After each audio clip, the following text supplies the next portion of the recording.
की खराताचा जो अँगल आहे तो अजूनपर्यंत सीआयडीने हा हाती घेतला नव्हता, त्यामुळे तोही हाती घ्यावा अशी विनंती करण्यासाठी मी आलेलो आहे.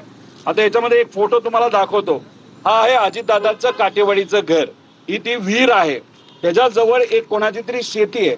त्या एक बकरी मारून आणि पूजा करून हे 28 तारखेच्या आधीच तिथं टांगली होती. आता फक्त हाडं आणि काही थोड्या प्रमाणात मांस हे तिथं आहे.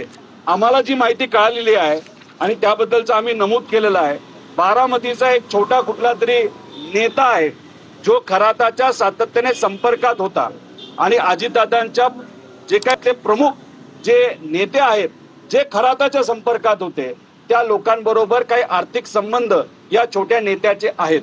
काटेवाडी हे जे घर आहे त्या घराचे जे काही आपल्याला पगार द्यावे लागतात, पेमेंट करावे लागतात, त्याच्यामध्ये हा छोटा नेता कुठेतरी इन्व्हॉल्ड आहे असं आम्हाला कळतंय. आणि ह्या सगळ्या पूजा एक काटेवाडीच्या घराच्या बाहेरची आणि तिथं सहयोग नावाचं घर आहे त्याच्या बाहेरची पूजा या छोट्या नेत्याच्या माध्यमातून केली असं आम्हाला कळतंय. आम्ही काळ्या जादूवर विश्वास ठेवत नाही, आम्ही भोंदूगिरीवर विश्वास ठेवत नाही. पण या मागचा हेतू काय होता? दादांच्या तिन्ही घराबाहेर म्हणजे एक काटेवाडीचं घर, बारामतीचं घर आणि देवगिरी बंगला या तिन्ही घराच्या बाहेर अशा प्रकारच्या पूजा का झाल्या? मग खराताच्या अकाउंट मध्ये 27, 28 आणि 29 जानेवारीला उलाढाल का वाढली?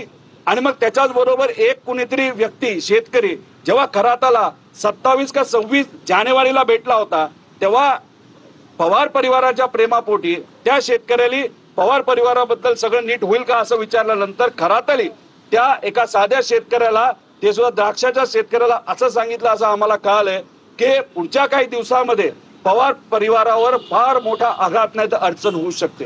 हे सगळं जे आहे याच्यात पण इन्व्हेस्टिगेशन सीआयडीने करावं असं आम्ही इथे असणाऱ्या अधिकाऱ्यांना म्हणजे खुर्चीला तिथं खरं तर सांगितलेलं आहे. इथं मोकळी खुर्ची जी होती त्याला आम्ही विनंती केलेली आहे. पण आमचं डॉक्युमेंट इन्व्हर्ट झालेले 140 कलमाच्या अंतर्गत माझं जे काही स्टेटमेंट आहे आणि मग मी सहज गप्पा मारत असताना नाहीतर इतरही सोर्सेसच्या माध्यमातून माहिती केली. मी 4 वेळा आलोय, 3 वेळा आलोय. VK सिंग किती वेळा आणलं गेलं त्याला?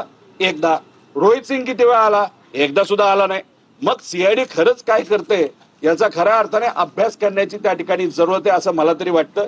त्यामुळे आम्ही कष्ट करून जो FIR आणला त्याच्यावर फक्त तिथं कुठंतरी एन्क्वायरी केली जाणार आहे, इन्व्हेस्टिगेशन केलं जाणार नाही असं दुर्दैवाने त्या ठिकाणी आम्हाला कळतंय.